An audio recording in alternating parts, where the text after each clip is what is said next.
Fancy garment and kids mall, sherwani, coat pants, 3 piece, suiting, shirting, tailoring, बच्चे और बच्चियों के लिए कई सारे कपड़ों की वैरायटियां। हमारा पता आयशा नगर पुलिस स्टेशन के सामने, हजार खोली, मालेगांव। प्रोप्राइटर चांद खान।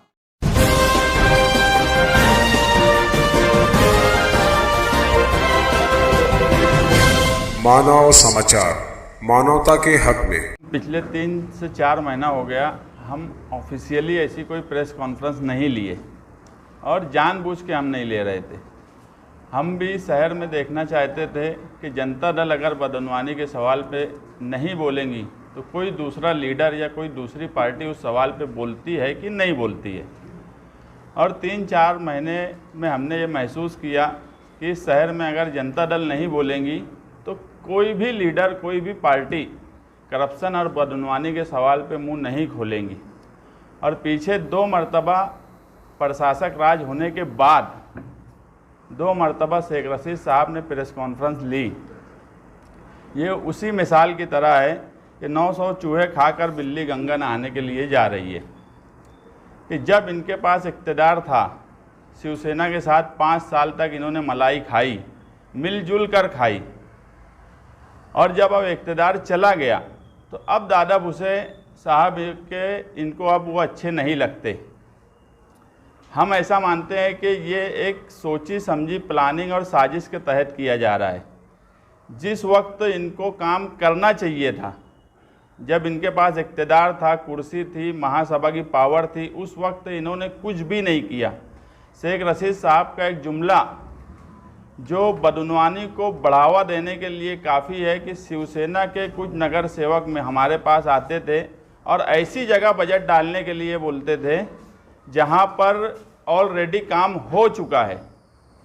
तो आप समझ लो कि जब इनको ये बात समझती थी कि ऑलरेडी वहां काम हो चुका है तो ये किस बुनियाद पे वहां बजट डालते थे। यही तरीका नदी के उस पार भी इस्तेमाल किया गया और वही तरीका नदी के इस पार भी इस्तेमाल हुआ कि जहां पर काम हो गया वहां बजट, और खुद वो कबूल कर रहे हैं ये बात। इससे ज़्यादा शर्मनाक इस शहर के लिए कोई बात नहीं हो सकती कि जिनके पास पावर था, इक़्तिदार था, वो आज खुद कबूल करते हैं कि हमने बजट ऐसी जगह दिया जहां काम हो चुका था। जब 100 करोड़ के बजट की बात आई सरकार से, उस वक्त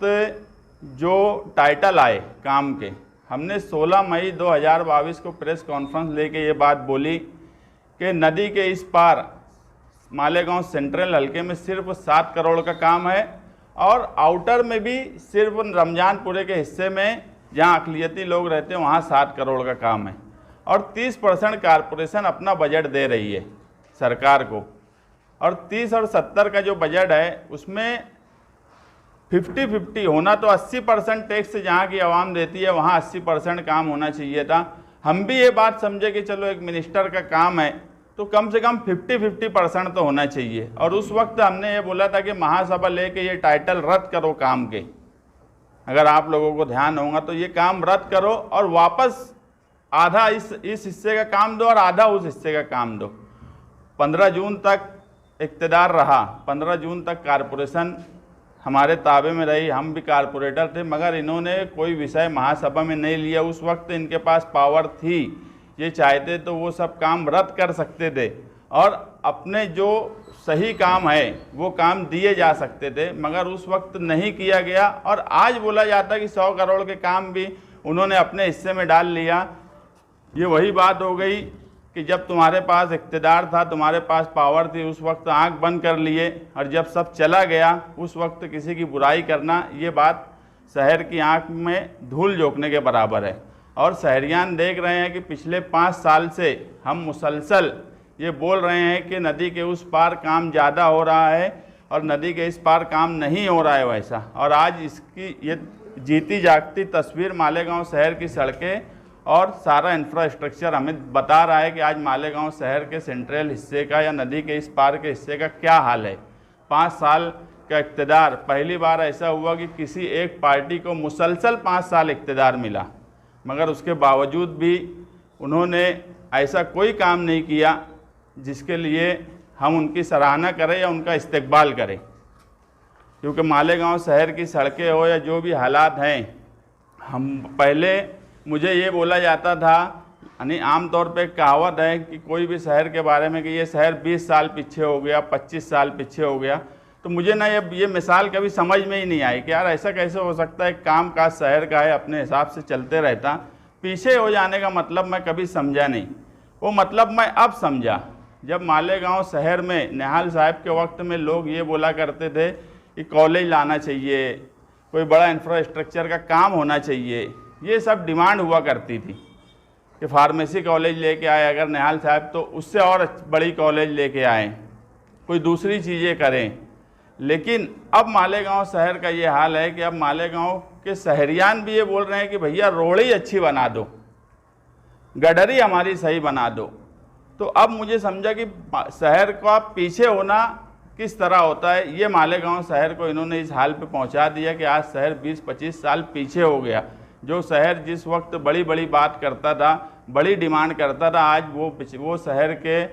टैक्स देने वाले आदमी सिर्फ हमसे एक ही डिमांड कर रहे हैं कि यार रोड अच्छी कर दो, गटर अच्छी कर दो, इतना ही कर दिए तो बहुत है। ऐसे हालात में मालेगांव शहर के हालात किसी सूरत में सुधरने जैसे नहीं हैं। अब जो कामकाज इस शहर में हो रहा है, हम हमेशा बोले कि बदनवानी ने इस शहर को खंडर बना दिया और वह हमारे सामने है। हम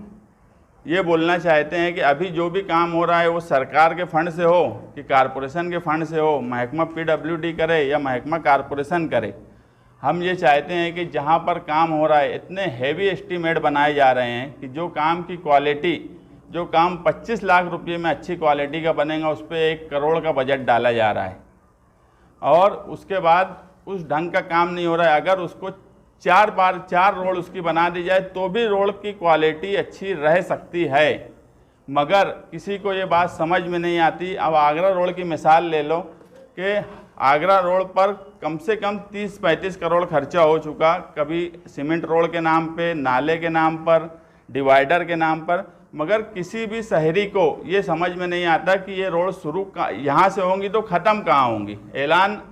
ये जब शुरू करते हैं तो बोलते हैं नेशनल पंप तक जाएंगी, मगर जाती वहाँ तक नहीं है। तो सरकार की तरफ से गवर्नमेंट का कायदा है कि कोई भी वर्क ऑर्डर दिया जाता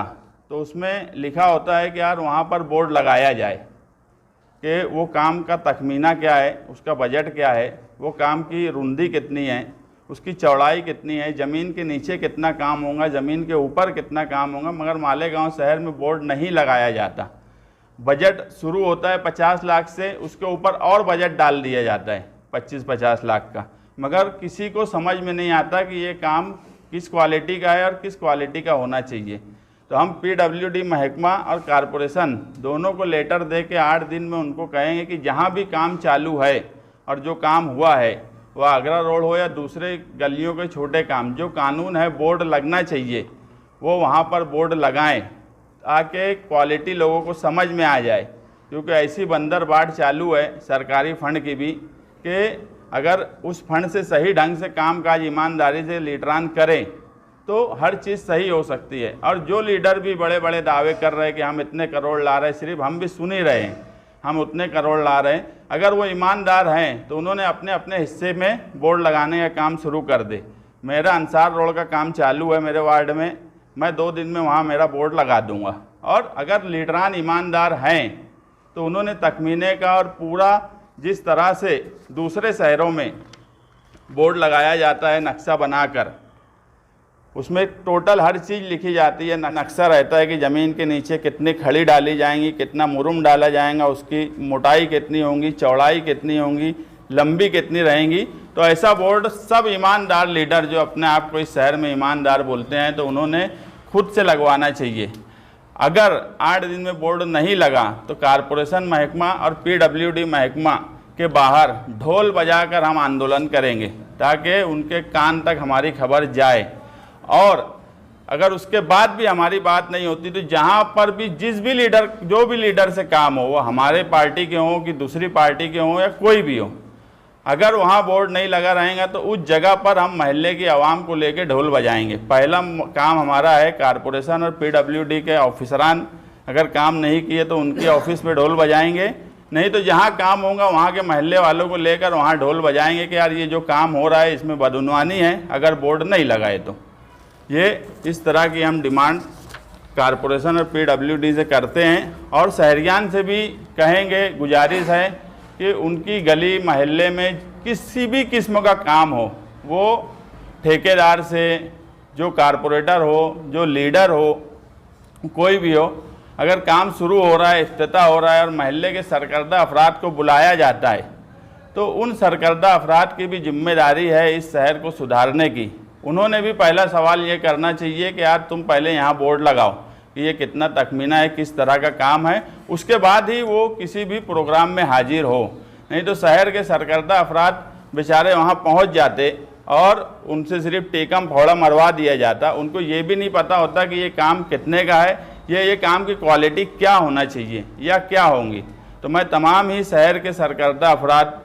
उलमा इकराम, सबसे ये गुजारिश करूँगा कि उसी वक्त वो किसी भी इफ्तिताई प्रोग्राम में शिरकत करें जब वहाँ पर बोर्ड लगा हुआ रहे, ताकि वो खुद भी अंधेरे में ना रहे। बहुत से लोग इसलिए भी चले जाते हैं कि हमारे शहर के दूसरे ज़िम्मेदार, महल्ले के ज़िम्मेदार, महल्ले के सरकर्दा अफराद ये अगर वहाँ पहुँचे हुए हैं तो दूसरी पब्लिक भी ये मानती है कि नहीं काम हो रहा है, आप फूल हार करो, जो काम ला रहा है उनका ढोल ताशे से इस्तकबाल करो, उस पर हमारा कोई इनकार नहीं। मगर अगर वो बोर्ड नहीं लगाते तो आप ये मानो कि वो लीडर या वो ज़िम्मेदार जो काम कर रहा है वो बहरहाल बदउनवानी करने की उसकी चाल है या वो कहीं ना कहीं बदउनवानी करना चाहता है।